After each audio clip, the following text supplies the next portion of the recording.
Other places that I've hunted have kind of sunk their teeth into me in a similar way, but not quite like Alaska has.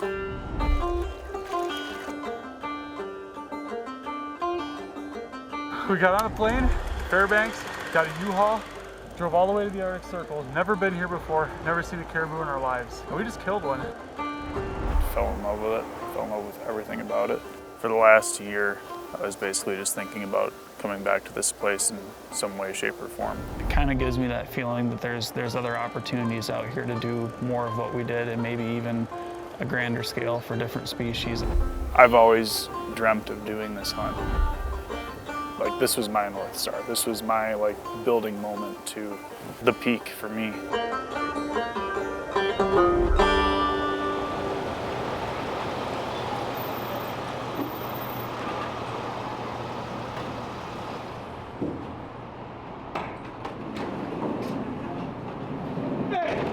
What up? What's up, dude? How's it going? How you doing? Good. Good to see you. Hunting's been, I would say, one of my biggest defining characteristics of who I am since I was 14 years old. It's brought me more things in my life than I can list off. Great people, great experiences. It's created who I am today. Which one speaks Dall sheep to you? Good, clean living right there. What keeps me coming back with it, though, is just new adventures. Never been on one of these little planes before, so. And old traditions, honestly. There's things like this that are very new and exciting and scary at some points. I'm nervous, honestly. Yeah, I'm excited. And then I still go to the same little deer camp off County Road 551 for the last 17 years. That is quality Michigan engineering, and if you say otherwise again, I'm gonna have to chat with you. It is a big boy. A sheep hunt, a Dall sheep hunt, it's no secret that this is an expensive hunt if you're a non-resident to Alaska especially. And through kind of just a really dumb luck situation for me, I was able to do this at the age of 30. Safety belts, please. Yep. Got them. And about an hour out there. WTA, Worldwide Trophy Adventures, and HuntWise was able to provide this hunt for me. That being said, if it didn't take place at 30, it probably would have at like 35 or 36. You can ask anyone that's been to my house, it's very small. I live pretty cheap. I haven't had TV in 8 years. And those little decisions that you make over a course of time can add up into something really cool.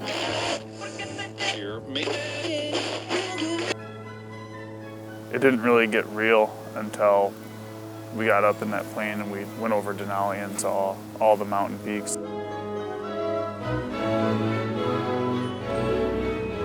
And then started losing elevation and seeing all the sheep country that we were going to be hunting in.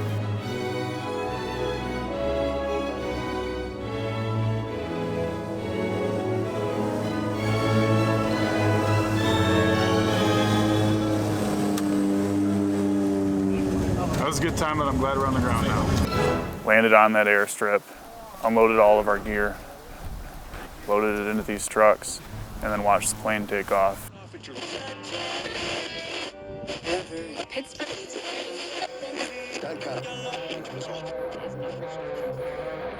We got pretty real pretty quick that we were doing this. It's some sort of war machine.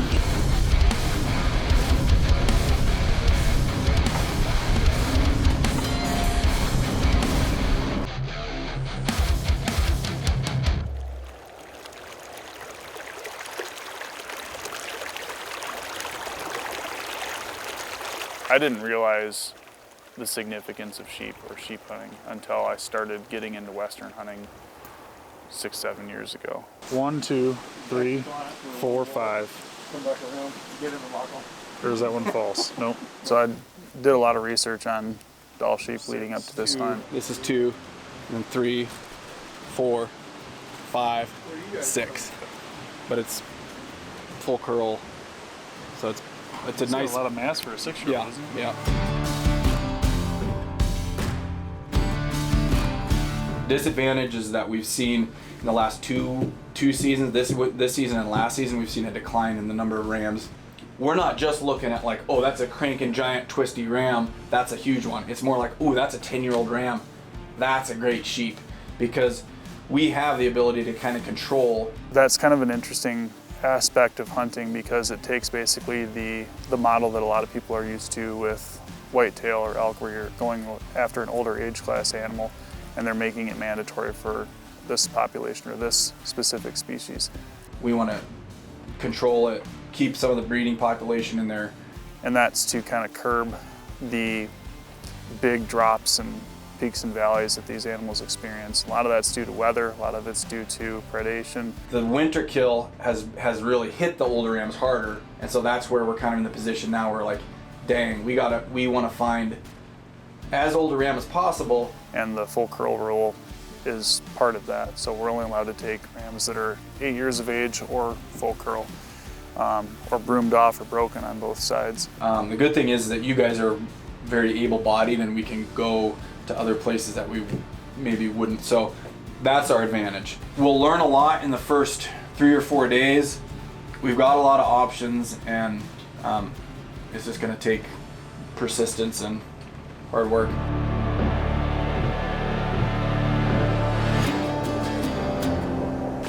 So today is the first day of our hunt.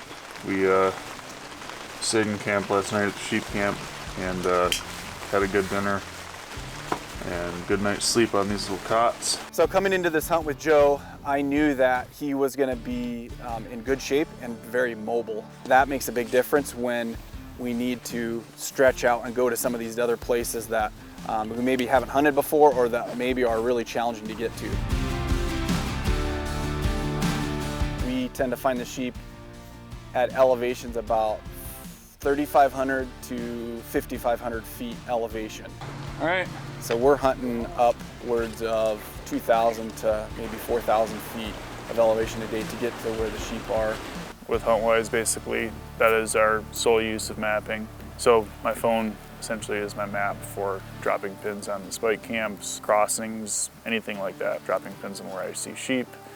Well, we're about 500 yards from camp and we see one sheep up here on this little ridge line. So it wasn't before we even had the waders off.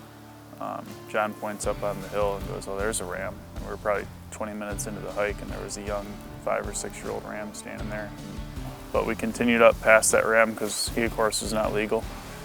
And So we just started packing up, looked back this direction across where we came from camp, and there's 3 sheep to the right and then a little band of 4 kind of bedded down in the cliffs there.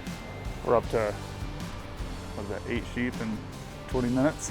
So just to see that in itself, like to know that, yeah, they're here, because that's the first time I've really seen one up close or in any close proximity.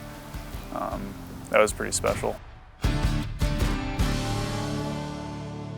And so we see a lot of sheep lower on the mountains around us, but the rams tend to really be back in some of the bigger areas, the steeper areas, and harder to access.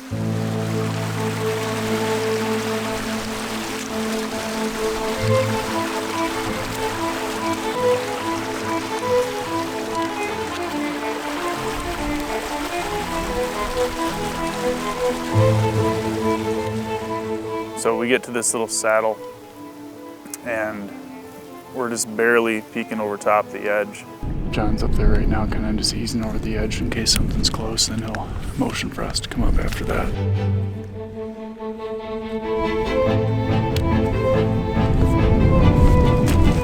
Oh yeah, there's a big group of them. Just come. You see the 2 over here? So you can ease up a little bit to see there's 2 over here and the more are over here, but don't go any higher than that. That one looks pretty dang good. So in Alaska, if you're a non-resident, you need to have a guide. And I've never really been guided.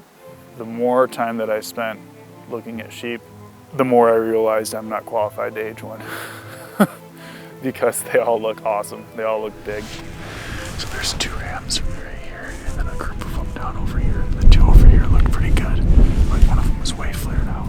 It can be very challenging to identify a legal ram. It's tough, and it takes someone that's seen a lot of sheep. I think that looks good.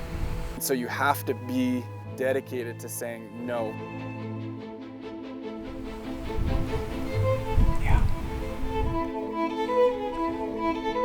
We determined that one of them was for sure a good old legal ram.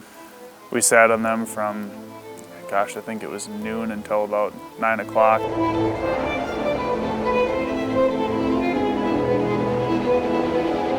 But they never really put themselves in a position that we could make an approach on them. And then about 2 seconds after we put packs on to go back down the hill to where we were going to spike camp at,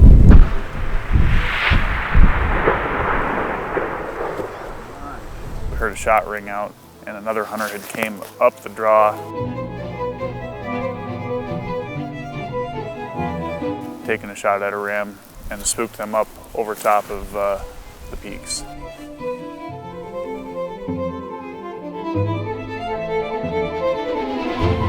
It was pretty deflating for day one, honestly.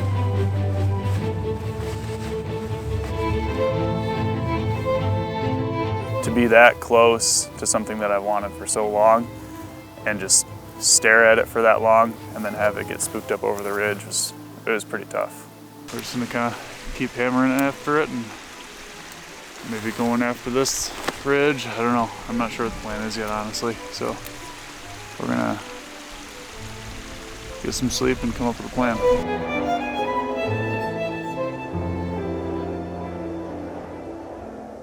When we first found that legal ram, marked a pin on where we had him, and then when he crossed up and over the other side, we could kind of start putting the pieces of the puzzle together of what his next move was going to be. So day two started. We'll kind of do something similar. We'll go up here a ways and zigzag. We probably won't go to that same rock that we did, but we'll go. Sure. Shot up this little knife ridge that John calls the highway to hell.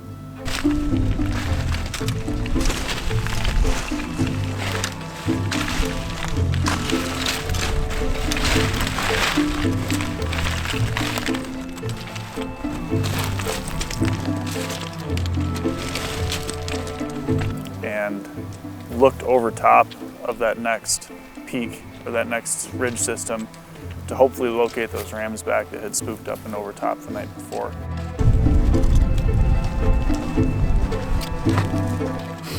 So we just climbed up this little knife ridge here, kind of got up into that shaly junk. So we're on the ridge that they went over and hopeful that they're on this other side here and we can make a move on them. And it didn't take very long where we were seeing rams almost immediately after we came over top of that ridge.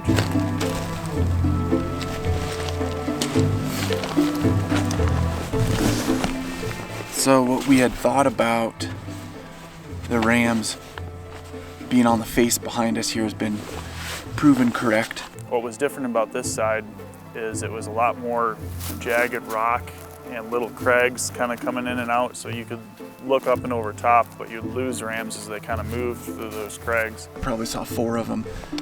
And then the big guy came onto a little bench and stood there. Same story in there. A lot of really nice looking 5 to 7 year old rams that were either right below full curl. So they're in like one big chute below us here, you know? So then I was like, perfect, we could go that way, drop into another chute and kind of work down. But then there's 3 more rams.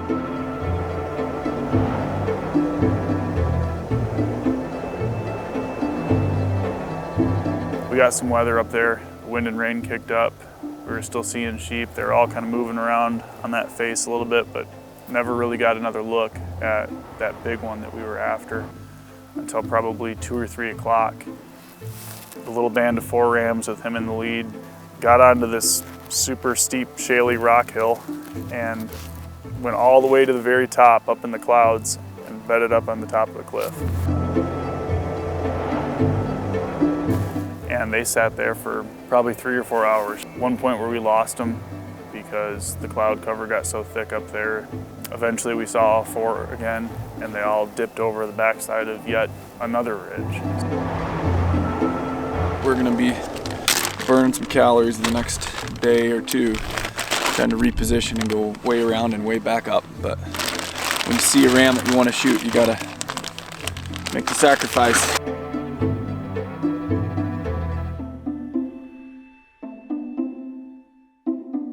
It's very underrated sometimes, the patience required. At the time, it kind of felt like we were leaving them when we shouldn't be leaving them. Which is another component that is challenging for some people.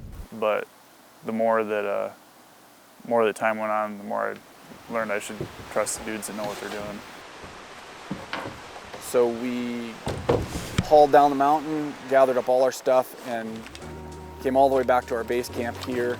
The next morning, really, we started back up, going up the other drain so we could come up from the other side. And usually I'm like really jacked up and fired up about getting to that point or getting back on those animals, but I just kind of like slowed down and enjoyed that move through the draw there.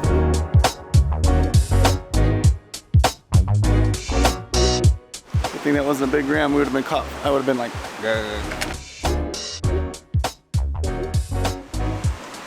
It's wild. Gained a bunch of elevation. Keep in mind we left them at 5:30, 6 o'clock, so they still had quite a bit of daylight that they could have popped back over and gotten back into the bowl that we just left them in. And that was kind of the haunting fear.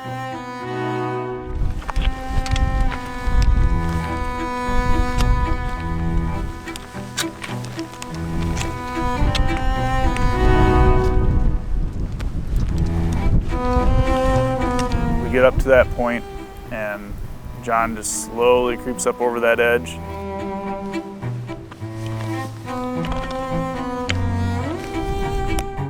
And it wasn't 10 seconds after he creeps over that, he turns around and they were right there. He was 100% right with what they did. And they were in this giant, sharp, steep, craggy, nasty hole that he says old rams go to die.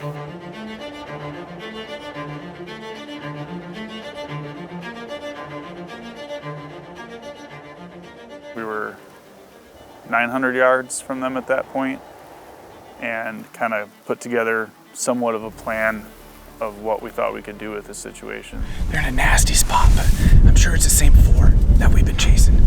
They're in an absolute hellhole. We had lots of little chutes coming down with these little spines or spires coming up out of the side of the mountain. So as soon as we could crest up and over top of this ridge, if we could do that without getting busted, we could get into these little chutes and kind of work it down to hopefully even with them and then cut over and get a shot. The part that we really didn't think about at the time was how loose that face of the mountain was. So not only was every single step that we took down this hill consequential for the fact of our safety, but every single step that we took could turn up a rock and potentially spook these animals. I slipped up a rock and it rolled all the way to the bottom of the hill, causing all kind of noise, and I kind of just stopped and sat there for a second and thought, we came all this way and I just screwed it up by kicking this rock up. That was probably about a half hour into the stalk. We continued forward and kind of worked through those little spires, and we got to one where I thought was where we needed to be about 450, 500 yards from the sheep. John's poking up over this edge to see if he can see him. He hasn't signaled to us that he sees him, so I'm kind of nervous that we might have buggied him out somehow. And we're all just kind of watching him in anticipation, and I can see him kind of stretching a little further and a little further and a little further, and then panning back and forth, and like he doesn't see him. They're gone. We spooked him. We screwed it up. So I can't see him.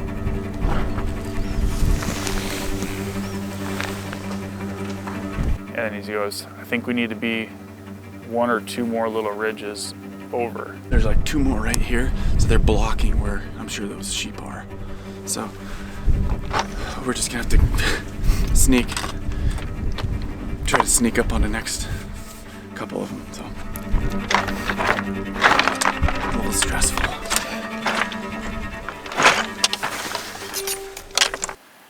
We get two more knolls over. We drop packs.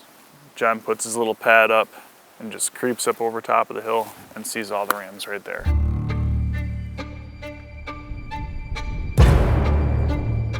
At 423 yards, and they had no clue that we were there. We can't get any closer. We have this little grassy knoll. They have a little grassy knoll.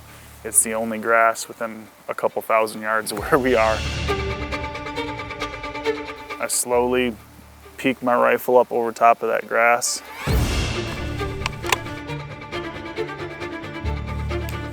And we get into position on these.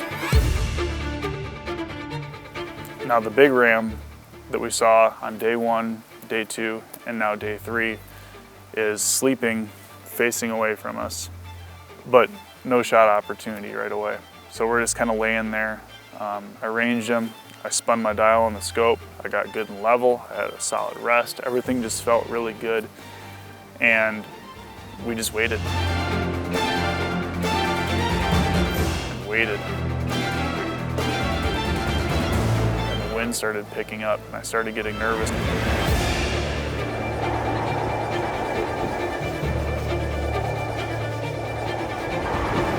And I started kind of thinking maybe we need to find a way to get these rams to stand up. And right as we started talking about all that, the little one did stand up. And he took one step to the right and down and was gone. So they had this little escape corridor back into the cliffs. So we started howling like wolves, trying to get these things to stand up.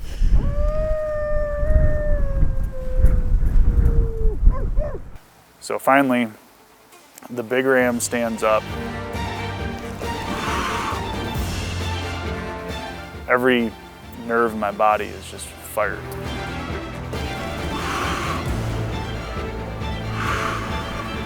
Moves off to the right just enough.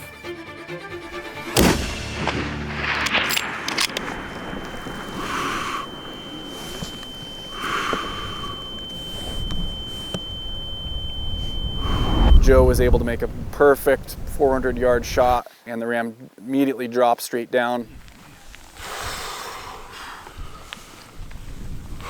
Wow, nice shot. Good job, man. I can't even believe that we're here right now. But I just shot my first ram, 422 yards.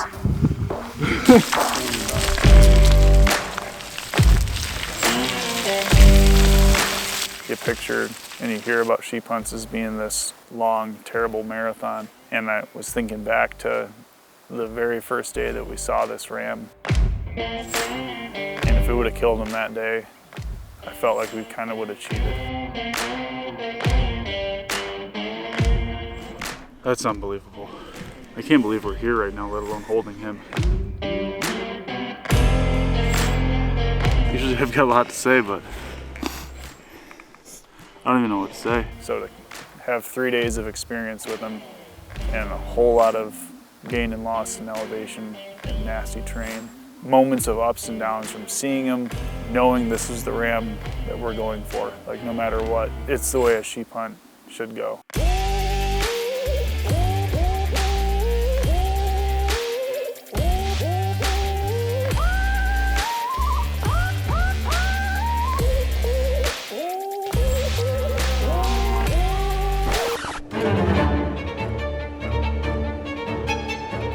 Now that the sheep's on our backs, we're looking up at this thing like, holy crap. I don't know how the hell we're gonna get out of here. It was basically just a slow churn and a grind up this stadium of shale rock. Rocks moving. It's a super steep angle. We have heavy, heavy loads. That was our world for about 2.5 hours as we just ground our way slowly up the face of this thing. Just banged up and tired and out of water. We made it up and we are 214 yards away from a tent. Bundled up. Life is good. We were stiff, we were hungry, we were dehydrated, and that's the way it should be. Good night.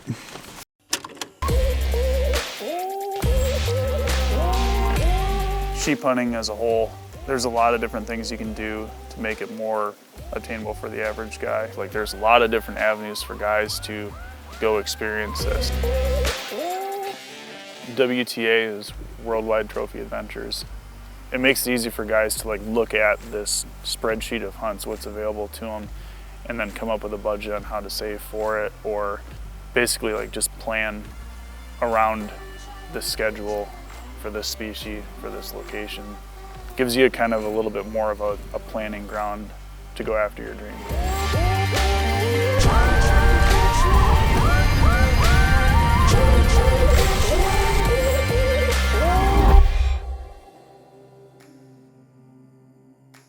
Really what made this hunt a success was a medium wolf t-shirt. We were at the grocery store loading up for food and a few odds and ends and stuff, and we look over at the clothing rack and there it was, just howling at us. Spoke to both of our souls, and of course there was a small and a medium left, and like we have to take one of them. So Max had this wolf t-shirt strapped to the back of his pack, visible for all the sheep to see. The day that we shot the ram, not more than 2 seconds after I turned the safety back on my gun, I hear cotton sliding over rain gear, and the wolf t-shirt was on, and we were howling. So yeah, I'm more than confident we'd still be on that mountain right now without a sheep had it not been for the shirt.